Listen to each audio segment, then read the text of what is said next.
सूरजकुंड मेला में आपका स्वागत है। यहाँ पर आपको देख के मज़ा ही आने वाला है। अगर आप इसको अटेंड नहीं भी कर पाओगे तो थ्रू माय वीडियो आपको देखने को मिलेगा कि हमारे हर स्टेट से कितनी ब्यूटीफुल चीज़ें आती हैं और इतनी कलरफुल। और उसके अलावा आपको सिल्वर ज्वेलरी भी, अफ़गानी ज्वेलरी बहुत ही ब्यूटीफुल मिल जाएगी। बोहो बैग्स मिल जाएंगे जो बाली में मिलते हैं। कुछ हैंडवर्क वाली चीज़ें मिल जाएंगी हरियाणा की, यूपी की, पंजाब की। आपको अलग अलग स्टेट्स के अलग अलग कल्चरल एक्टिविटीज़ और हैंडलूम को देखने को मिलेगा। उसके अलावा देखने को मिलेंगे इंटरनेशनल स्टॉल्स जहाँ पर उज़्बेकिस्तान, नेपाल, अलग अलग टाइप की कंट्रीज़ आई हुई हैं। हमारे चैनल फंकीनेस विद भावना में आई हूँ। सूरजकुंड मेला ये दिल्ली के पास ही होता है, फरीदाबाद में होता है और ये फरवरी में ही होता है। तो अभी आज पहला दिन है और बहुत ही कलरफुल है, लेकिन आज इनको स्टॉल मिले नहीं है प्रॉपरली, तो पूरा सेटअप नहीं हुआ है। लेकिन आने वाले दिनों में सेटअप भी हो जाएगा, तो आप आ सकते हो कभी भी। और यहाँ पे आपको इंटरनेशनल, नेशनल स्टॉल सारी मिलेंगे। हर स्टेट से आपको मिल जाएगा कोई ना कोई अलग अलग टाइप की चीज़ें। जैसे दिल्ली आर्ट होता है ना, उससे ज़्यादा ह्यूज लेवल पे होता है ये। तो बहुत ही मज़ा आने वाला है। देखो पूरी वीडियो एंड तक। कुछ खाने को भी मिलेगा, कुछ डांस करने को भी मिलेगा, एक्टिविटी देखने को मिलेंगी और सामान तो मिलेगा ही, शॉपिंग तो होगी। तो चलो चलते हैं।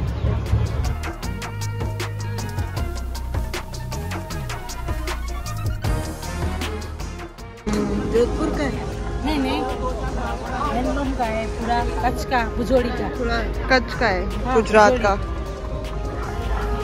Bhujodi dress material. हर पवेलियन को अलग टाइप का एक इम्पोर्टेंस दिया हुआ है। जैसे गुजराती वाले को आप एंट्री में ही आपको गुजराती स्टॉल्स दिख जाएंगे, जिसमें ये गुजराती शॉल्स लाए हुए हैं जो कि बहुत ही ब्यूटीफुल और हैंडमेड होती है, जिनको बनाने में भी बहुत टाइम लगता है। 40,000 की भी एक शॉल दिखाऊंगी। 1 साल लगता है इसको बनाने में। 1 साल लगता है। 40,000 की। 40,000 आप लेना, थोड़ा कम कर लीजिए। तो लाए भी नहीं है पैसे। 17 दिन लाया है।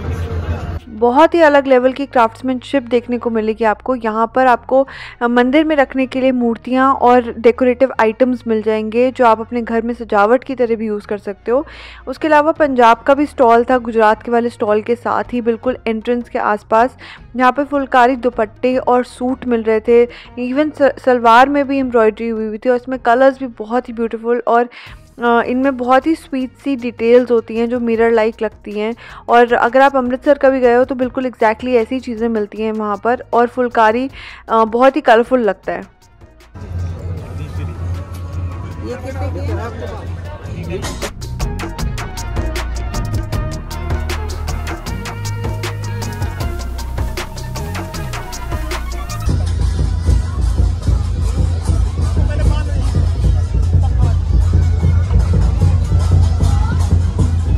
नॉर्थ ईस्टर्न साइड पे अगर आप जाते हो थोड़ा सा आगे बढ़ के तो आपको ये जूट की और बैम्बू की बनी हुई चीज़ें दिखेंगी ज़्यादातर।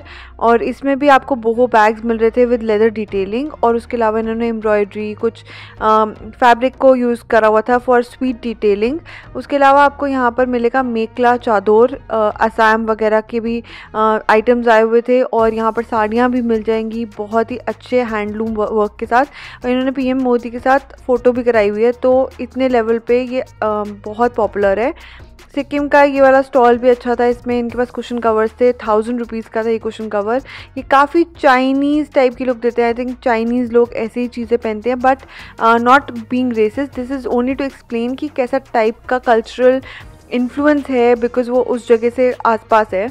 उसके अलावा यहाँ पर पेंटिंग्स भी मिल रही थी।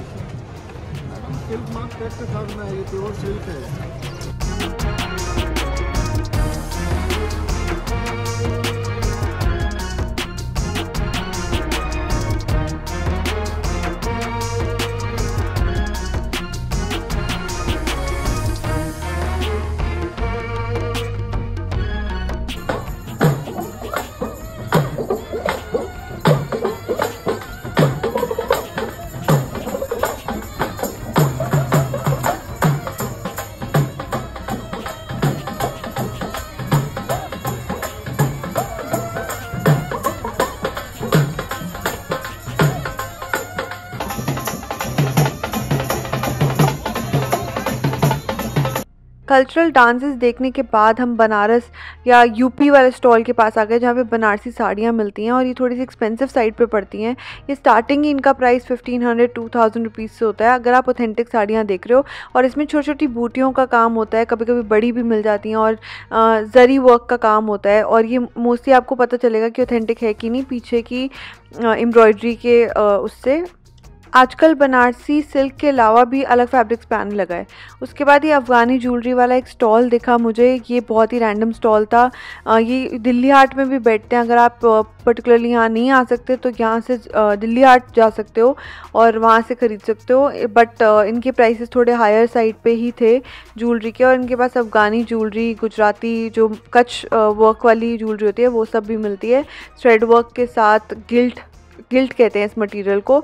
तो ये अराउंड 1700-800 ऐसे रुपीज़ की बोल रहे थे। नेक पीसेस और बेल्ट्स वगैरह भी मिल रही थी इनके पास, और नेक पीसेस में कॉइन्स वाले नेक पीसेस या फिर गिल्ट के अलग अलग शेप्स बने हुए, और ऐसी मिरर वर्क वाली भी जो कि अराउंड 1500-2000 रुपीज़ की पड़ती है। काफ़ी एक्सपेंसिव पड़ती है बट हैवी वर्क होता है।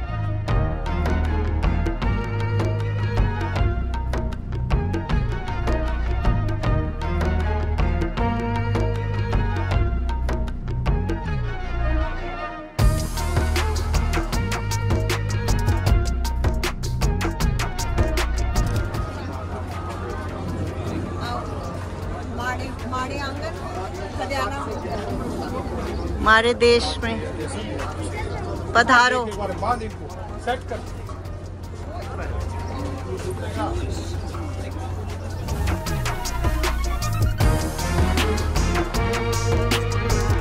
हरियाणा की जो स्टॉल है उसमें उन्होंने बहुत ही गाँव का एक सेटअप कर रखा था और बहुत ही ब्यूटीफुल लग रहा था।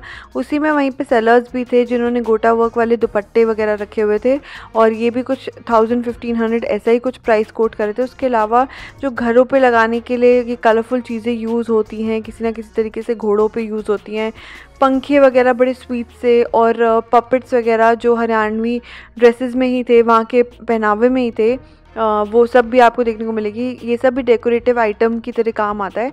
उसके बाद वहीं पर वो टर्बन बांध रहे थे जो कि बहुत ही स्वीट लग रहा था। इन टिन्स के ऊपर उन्होंने फेसेस बना रखे थे और हुक्का भी पड़ा हुआ था, एंड शीशे भी बड़े ब्यूटीफुल वुडन कार्व्ड पड़े हुए थे। और एक रूम बना रखा था जिसमें एक विलेज लाइफ या एक विलेज रूम कैसा होता है, एक विलेज घर कैसा होता है, उसमें सेटअप क्या क्या होता है, यूटेंसिल्स कैसे यूज़ होते हैं, वो कपड़े कैसे सुखाते हैं, उनका ट्रंक कैसा होता है, उनके खाना बनाने के लिए कैसा उन्होंने वो चला रखा होता है, और चारपाई, बहुत सारी ब्यूटीफुल फील दे रखी थी विलेज लाइक। तो अगर आप विलेज में कभी एक्सपीरियंस करने नहीं गए हो या आप किसी घर में घुस के आपने हरियाणा में नहीं देखा है तो आपको यहाँ पे आइडिया लग जाएगा।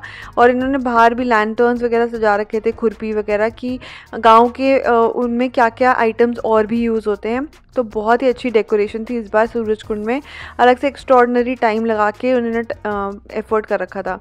फिर ये अफ्रीकन स्टॉल था जिसमें हैंड कार्व्ड स्टूल्स वगैरह थे और इनके अपने टाइप के ट्राइबल टाइप की फील वाली चीज़ें थी, वुड कार्व्ड चीज़ें भी थी जो कि थोड़ी सी एक्सपेंसिव थी।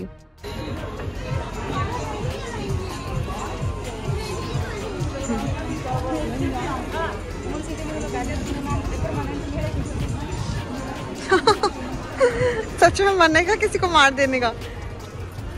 ओह नो, ओह नो पापा, बच के रहो। सो इंटरनेशनल सेक्शन में ना आपको अलग अलग कंट्रीज़ मिल जाएंगी। पहले तो बहुत सारी कंट्रीज़ आती थी और इस बार थोड़ी कम मुझे नज़र आई, स्टॉल्स काफ़ी खाली थे। बट अफ्रीकन वाले कम से कम 5-6 अलग अलग स्टॉल्स थे इसके अंदर ही, और इनका भी बहुत डिफरेंट यूनिक कल्चर होता है जो हमारे इंडिया से ना कुछ मैच करते हैं क्योंकि कलर्स वगैरह मैच करते हैं। उसके बाद नेपाल का भी 1-2 स्टॉल्स दिखे मुझे जिसमें ये मास्क वगैरह मिलते हैं। तो ये अगर आप मजनू का टीला जाओगे वहाँ पे भी मिलते हैं। इनकी टाइज़ वगैरह बहुत ही ब्यूटीफुल होती है। पीछे वॉल डेकोर के लिए हैंगिंग का अलग सा होता है, और इनके पास वॉलेट्स वगैरह भी थे जो इन्हीं की एम्ब्रॉयडरी और लुक के साथ क्रिएटेड होते हैं। फिर इनकी काव यैक बोलते हैं, इनका मिक्सचर होता है थोड़ा सा, इसको एग्जैक्टली क्या बोलते हैं मुझे पता नहीं है। ये यैक और काव का मिक्सचर होता है या बुल का, आई थिंक सो। तो और उसके अलावा यहाँ पर इन्होंने स्वीट सोविनर्स टाइप रखे हुए थे अगर आपको किसी और को गिफ्ट करना हो। और अफ्रीका के स्टॉल बीच बीच में आ ही जा रहे थे, तो यहाँ पर भी वुडन वर्क में काफ़ी इन्होंने कार्विंग्स, डेकोरेटिव पीसेस और यूटेंसिल्स बना रखे थे। बड़ी नेचुरल और इन्वायरमेंट फ्रेंडली चीज़ें थी जो आप यूज़ कर सकते हो, जैसे हमारे इंडिया में भी होता था, बिल्कुल सिमिलर टू दैट। और ज्वेलरी भी इनकी बड़ी यूनिक सी ट्राइबल होती है, बड़ी कलरफुल सी होती है बीड्स के साथ। और इनका बाकी पहनावा भी बड़े सारे ग्राफिक्स और प्रिंट के साथ होता है। फिर एक थाईलैंड का स्टॉल भी था। पहले थाईलैंड के स्टॉल पे बहुत भीड़ होती थी, अभी भी आजकल होती होगी, बट काफ़ी चाइनीज़ टाइप का माल लगता है और ये बिल्कुल मतलब इंटरेस्टिंग नहीं लगता मुझे। तो इसमें हेयर बैंड्स वगैरह मिलते हैं जो आपको श्रीनगर में भी मिल जाएंगे, और बोज वगैरह मिलते हैं, क्लिप्स मिलते हैं, छोटी छोटी चीज़ें मिलती हैं जो हो सकता है कि किसी छोटी बच्ची को इन्जॉयबल लगे, किसी छोटी गर्ल को इन्जॉयबल लगे, बट फिर grown up you will probably like handloom more. और ये पूरा सेक्शन 1-2 दुकानें साथ में ही थी, थाईलैंड की चलती जा रही थी। नाइजीरिया वाले स्टॉल से मुझे ये 2 हैट्स पसंद आई थी, एक पिंक थी एक येलो थी, तो मैंने पहन के दिखाई हैं दोनों, बताओ कैसी लगी। आईलाइन करके बताओ, और साथ में मम्मी भी बताएंगी। येलो येलो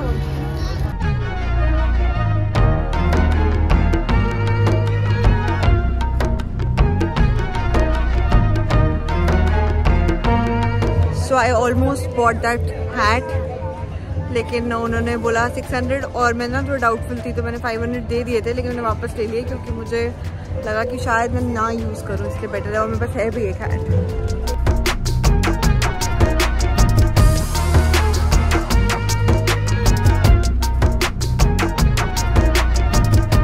ये टर्की का स्टॉल, ये मोस्टली ट्रेड फेयर एग्जीबिशन में भी लगता था और यहाँ पर भी लगा होता है। यहाँ पे इनके लैम्प्स और लाइटिंग स्पेशली बहुत पॉपुलर होती है और वो राजस्थानी स्टाइल की भी लगती है थोड़ी। इनका अपना भी चैनल है, ये प्रमोट करती है ना, अभी तो खुला ही नहीं आज ना। तो ये मेरे को सब्सक्राइबर मिली है गुजराती लेन, वहीं से इसके चैनल से सीखा हो? वहीं से सीखा जाना, अभी मैं भी होके आई हूँ। आपका नाम? मेरा मेघना। Thank you. अच्छा, इंडियन स्टॉल्स में आपको ये ब्लॉक प्रिंट वाले या फिर सिल्क पे कॉटन के कुर्ते दुपट्टे, मतलब अनस्टिच्ड वाले, वो सब भी अलग अलग स्टॉल्स मिल जाएंगे बीच बीच में कहीं पे। और उसके अलावा एक ज्वेलरी स्टोर हमें दिखा और हमने इनको पहचान भी लिया था। और इनके पास भी अफगानी ज्वेलरी और बहुत ही ब्यूटीफुल सिल्वर ऑक्सीडाइज ज्वेलरी भी होती है और सस्ते में भी मिल जाएगी। हमारे जनपद वाले भैया आए हुए हैं और इन्होंने हमें भी पहचान लिया है और मम्मी यहाँ से भी कुछ खरीद के जाएंगी। बहुत सुंदर है, जनपद से ले लेना अगर यहाँ नहीं आ पाए। हाँ, शीपवूल की बनी हुई शॉल्स वगैरह बहुत ही अच्छे साथ में कलर्स थे, जैसे कि कंट्रास्ट में कलर्स थे। उसके बाद ये कांथा वर्क के दुपट्टे और साड़ियाँ थी अलग से एक स्टॉल पे। फिर ये बहुत ही ब्यूटीफुल, आई थिंक ये साउथ इंडिया का स्टाइल है और इनमें इन्होंने बहुत ही कलरफुल केटल्स बना रखी थी और पॉट्स बना रखे थे जिसमें आप फ्लावर्स रखो या कोई डेकोरेटिव पीस रखो, और बहुत ही क्यूट था ये। अगली बार मैं जाऊँगी तो ज़रूर लेके आऊँगी। फिर बोहो आइटम्स की भी 1-2 शॉप दिखी मुझे जिसमें क्रोशे हो रखा था।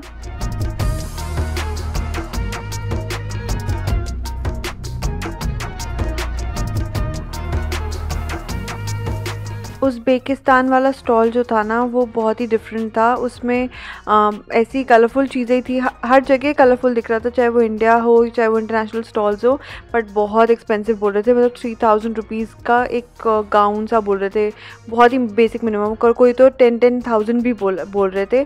और इनके यहाँ कम्युनिकेशन की बहुत प्रॉब्लम हो रही थी क्योंकि इनको इंग्लिश नहीं आ रही थी, हमें इनकी भाषा नहीं आती थी और हिंदी में ऑब्वियसली बोल नहीं सकते, तो इसलिए इंग्लिश आनी भी कितनी ज़रूरी है। अब समझ में आता होगा इन लोगों को कि आप इंटरनेशनली कभी ट्रेड करने जाओ या बिजनेस करने जाओ, so you need that kind of language. But इनका जो स्टफ़ देख के भी ना आपको एक आइडिया लगेगा कि उज़्बेकिस्तान में कैसे टाइप की चीज़ें बनती हैं, कैसी टाइप की चीज़ें, और वो लोग कैसे हैं, how do they talk and everything.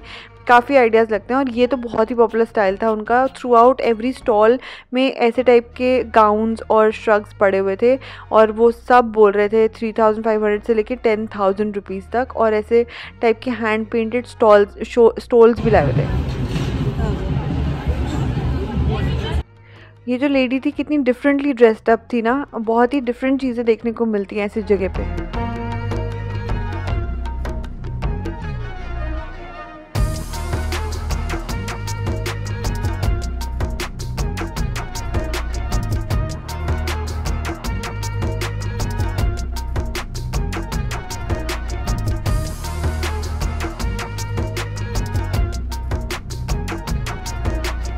Show her in the video. Wow. 300.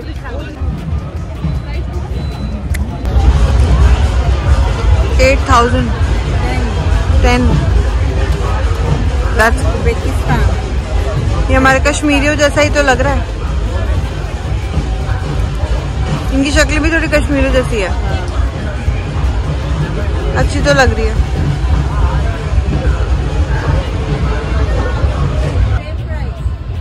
बहुत एक्सपेंसिव है, पर अच्छा है।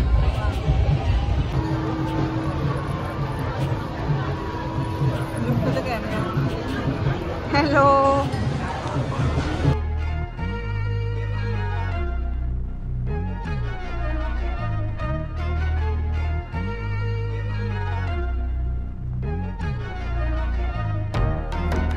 कुछ ऐसी चीज़ें भी लगी हुई थी जो स्टेट वाइज के आसपास, अगर इसका स्टेट होता तो जहाँ पर जो एनिमल पॉपुलर है उसका भी वो लगा हुआ था।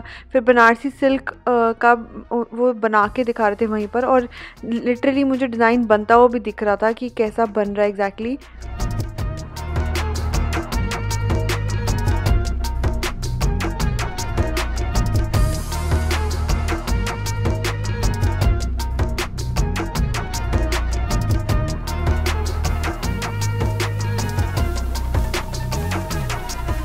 नॉर्थ ईस्टर्न साइड पे मैं दोबारा गई क्योंकि एंट्री के पास ही था, तो वापस जाते हुए थोड़े और स्टॉल लग चुके थे क्योंकि शुरू में फर्स्ट डे था तो कम स्टॉल लगे हुए थे और कम सामान रखा हुआ था in the starting of the day, लेकिन by the end of the day उन्होंने सेटअप कर लिया।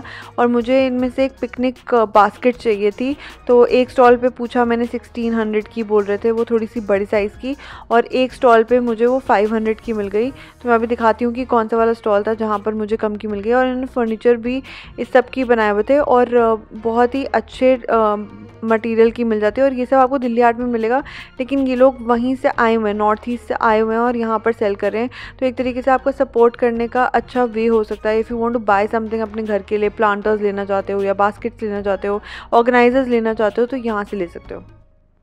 सो मुझे ये पिकनिक बास्केट मिल गई जो हम कैंपिंग या किसी पिकनिक डे पे यूज़ करेंगे, and probably I put a photo on Instagram. मुझे इंस्टाग्राम पे ज़रूर फॉलो करना, फंकीनेस विद भावना पे, वहाँ पर भी मेरी लाइफ अपडेट मिलती रहती है। और इस पर्टिकुलर स्टॉल से हमने लिया था। इनके पास साड़ी भी बहुत ब्यूटीफुल थी, 16,000 की साड़ी थी, और ज्वेलरी भी इनकी काफ़ी अफ्रीकन स्टाइल की थी। उसके बाद हम थोड़ा सा टुवर्ड्स ऊपर की तरफ चले गए, मतलब टुवर्ड्स एंट्री, अगर आप एग्जिट की तरफ भी जा रहे हो तो आपको ये वाला स्टॉल दिखेगा जहाँ पे जूतीज़ मिल रही हैं ऑक्सीडाइज ज्वेलरी के साथ, और ये 500-600 रुपीज़ की थी।